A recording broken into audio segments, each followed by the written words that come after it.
years, I've had various challenges with shoulders, elbows, knees, hips, that type of thing, and I just wanted to share a couple of the exercises that have helped me get through it. Most of them, you need one of these, which is just a band, and it comes in light, medium, and heavy resistances. So I would recommend starting with the lighter one and go through the exercises, and once you can get up to 3 sets of 12 for each one, then move up one resistance. So move from light to the medium, and then once you get your 3 sets with the medium, move up to the heavy. So first of all, I'm going to start with the shoulder exercises. Just want to put the band around your wrists like this, elbows in to your sides, and just stretch them out this way.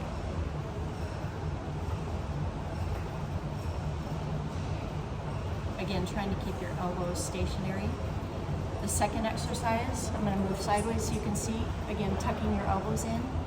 You're going to put outward resistance on the band like this, but then you're going to move your arms just straight out in front of you and back,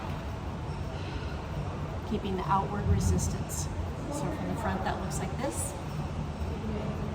You can see I'm keeping tension on the band.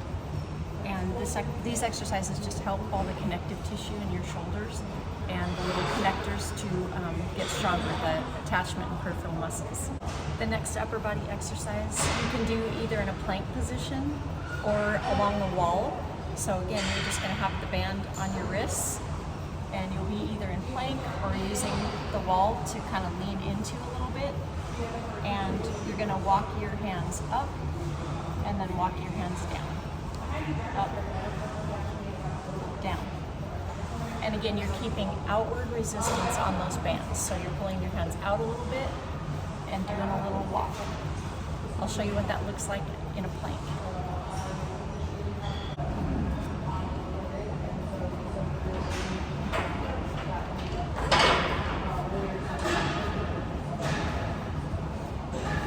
And from the front,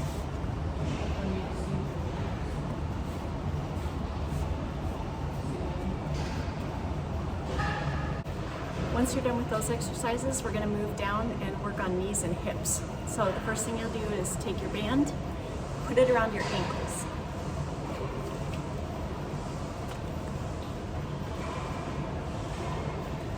And then you're going to put your knees in a little, point your toes in, keep outward resistance, and just take baby steps one way and then come back the other way.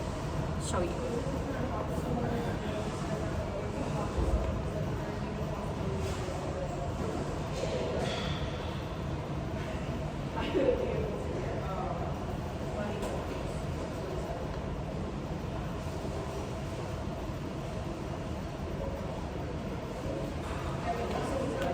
And you want to keep that outward resistance because that's what's going to work the outer and less used attachments in your hips and knees. So that's going to be helpful there.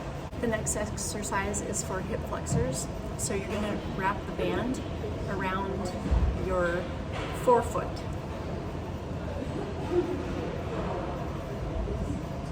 So go ahead and put the band around the balls of your feet.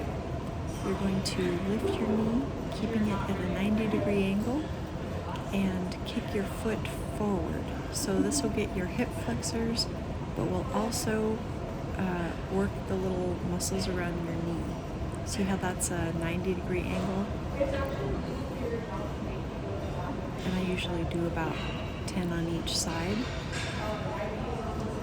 This is what it looks like on the other side from the front.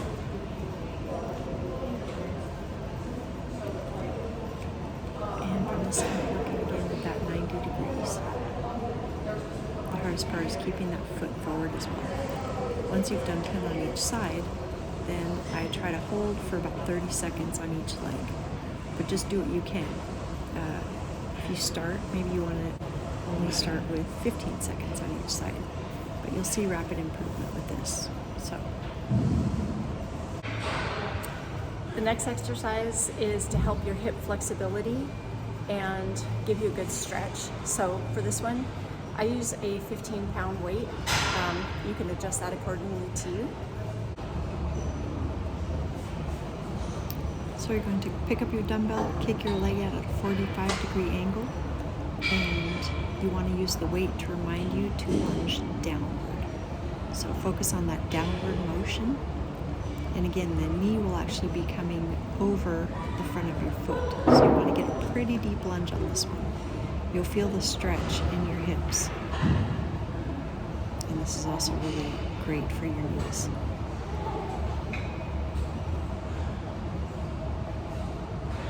Sometimes if my hip socket feels like it's just slightly out of place, this is a good exercise that I do to help just seat that into the joint. For this one I use a longer strap, and you want to just hook it to like a table leg or chair leg.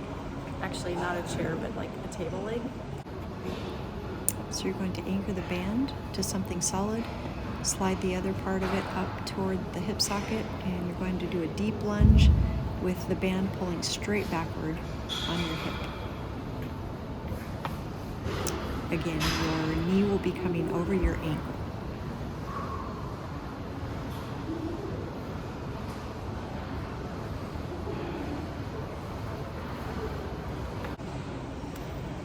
Once your hips and knees are super warmed up from all these exercises, you can get into your strength exercises. And the first one that I just love is lunges. But be sure you don't do too many of them on your first try, otherwise you will not be able to move tomorrow. So maybe just start with 5 on each leg, and then just wait till the next time you do your leg exercises and move up to 6 or 7, and then eventually up to 10, and then eventually you can do up to like 3 sets of 10. If a deep lunge is too hard for you, go ahead and do a shallow lunge until you can work your way up to doing a deeper lunge. Another exercise I like for shoulders is side raises. I'm using 5-pound kettlebells. You can use dumbbells as well. It works well either way. Again, you want to go with a light weight because we're doing small muscle groups here. So the goal is not to really get into the beefy weights, but it's to do high repetitions of a low weight. Notice I have a slight bend in my elbow, and I'm bringing the weights up to horizontal level and back down again. You can repeat this and work your way up to 3 sets of 12 before you move up in weights. Last but not least, I love to do offset goblet squats. This helps your leg strength and also your back strength. So again, you'll want to start with just a super light weight. Let's start with a 5 or a 10, and you're going to hold it like this, like a goblet. And you want the more you want to feel it in your back, the further from your body you'll hold the weight. So start with it up close while you're doing your squats, and then eventually, as your back builds strength, you can remove it from your body, just putting your arms, extending your arms and putting them out further. And that'll make your back do a little bit more work. You want to hold the weight out and make sure you have good form. Keep your spine straight and don't lean too far forward when you're doing these squats. Just take little tiny baby steps so that your feet are slightly offset. So that's it. Hopefully these exercises help you out a lot. I would recommend doing them at least once a week. When you're first starting out, you can do lighter weights, and you could do them like every Monday and Friday, spacing them with a couple days of rest in between. But as you get up to heavier, then I just do this on my leg day, which is once a week. And stay consistent, because the hardest part is just getting started and getting through the initial soreness that you'll feel. But stick with it for a couple weeks, and I guarantee you, you will feel so good. Good job, guys.